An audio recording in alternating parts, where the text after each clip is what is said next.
Right Amit Shah మీడియాతో మాట్లాడుతున్నారు live లో చూద్దాం। देखिए कांग्रेस पार्टी शुरुआत से अपीसमेंट की पॉलिटिक्स कर अपना बड़ा जनाधार संभालना चाहती है, बचाना चाहती है, समेटना चाहती है। पर्सनल लॉ हमारी संविधान सभा ने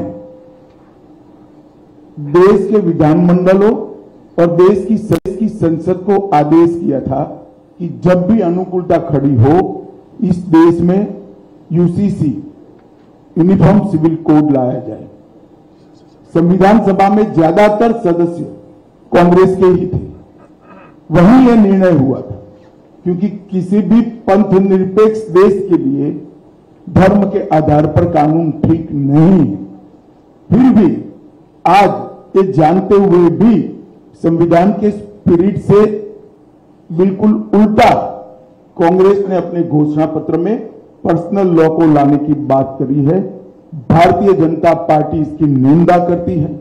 हमने हमारे घोषणा पत्र में कहा है कि हम प्रयास करेंगे कि पूरे देश भर में यूसीसी लागू किया जाए और हर धर्म के नागरिकों के लिए इस देश में एक ही कानून हो। नारा लगा रहे हैं, उसमें लक्ष्य रखे हैं, उसमें कर्नाटक की बात भी आपने कही है। कर्नाटक में आपके सहयोगी जेडीएस के एक नेता रेवन्ना के कई आपत्तिजनक वीडियो का दावा कांग्रेस कर रही है और उसको लेकर आप लोग पर भी आरोप लगा रही है कि उनका बचाव कर रहे हैं।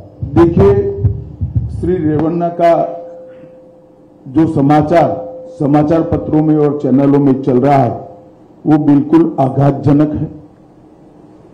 ऐसा सहन किया ही नहीं जा सकता और भारतीय जनता पार्टी का स्टैंड बहुत स्पष्ट है। हम देश की मातृशक्ति के साथ खड़े हैं, देश की नारी शक्ति के साथ खड़े हैं। नरेंद्र मोदी जी का पूरे देश को एक कमिटमेंट है कि कहीं पर भी मातृशक्ति के अपमान को सहन नहीं किया जाना। परंतु कांग्रेस पार्टी जो हम पर आरोप लगाना चाहती है, मैं छोटी सी बात पूछना चाहता हूं, वहां सरकार किसकी है? सरकार कांग्रेस पार्टी की है। फेक वीडियो आपके ध्यान में ही होंगे क्योंकि टाइम पर रिलीज किए गए हैं। और अब तक कार्यवाही कांग्रेस पार्टी ने क्यों नहीं की? कार्यवाही हमने नहीं करनी है। ये लॉ एंड ऑर्डर का इश्यू स्टेट का इश्यू है। प्रियंका जी हमसे सवाल पूछ रही है, मैं प्रियंका जी को कहना चाहता हूं, नरेंद्र मोदी जी और मुझसे सवाल पूछने की जगह आपके मुख्यमंत्री उप मुख्यमंत्री को सवाल करिए कि आपकी सरकार क्या कर रही है, क्यों जांच नहीं हो रही है। हम जांच के पक्ष में है और हमारे साथी दल जेडीएस ने भी उन पर कदम उठाने की घोषणा की है।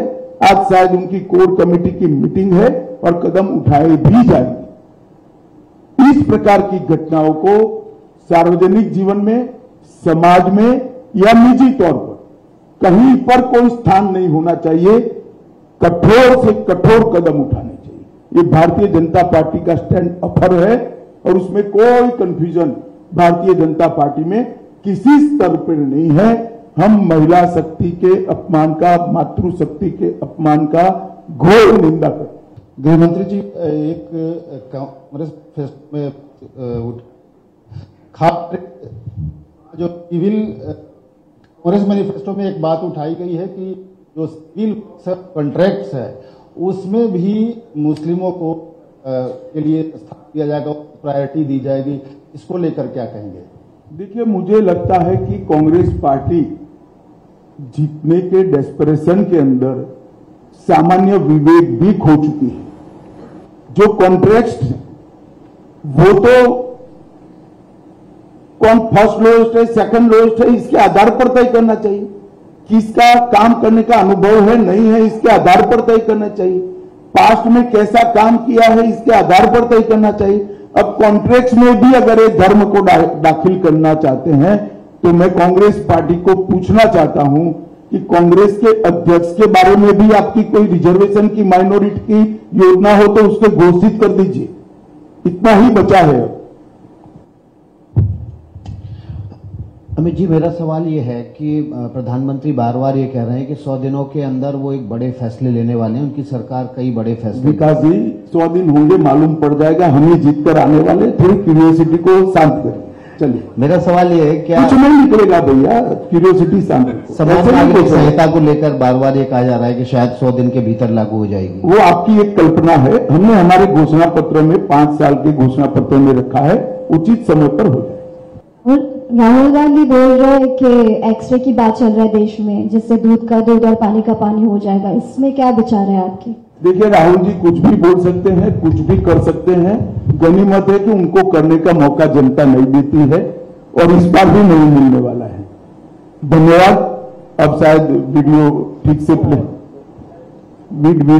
प्ले हो पाए। मैं यहाँ कहकर जाता हूँ, भारतीय जनता पार्टी की सरकार बनेगी तो एक गैर संवैधानिक मुस्लिम रिजर्वेशन को हम समाप्त कर देंगे।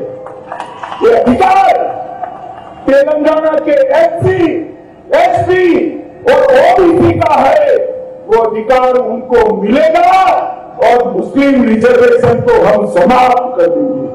भारतीय जनता पार्टी की करेगी तो एक गैर संवैधानिक एससी, एसटी और ओबीसी का है, वो रिजर्वेशन को हम समाप्त कर देंगे। रिजर्वेशन को हम समाप्त कर देंगे। तो दोनों वीडियो आपके सामने है। मेरा करबद्ध निवेदन है कि रिजर्वेशन के बारे में और इस फेक वीडियो के बारे में कांग्रेस जो भ्रांति फैला रही है, वो भ्रांति को निरस्त करने में मीडिया भी अपना सहयोग दे। और आप सभी का इतनी सुबह यहाँ आने के लिए बहुत बहुत धन्यवाद। नमस्कार। हाँ, बोलिए। फ्रॉम टाइम है सर, असम में चुनाव अभी 2 चरण का खत्म हुआ है, तीसरे चरण चलेगा।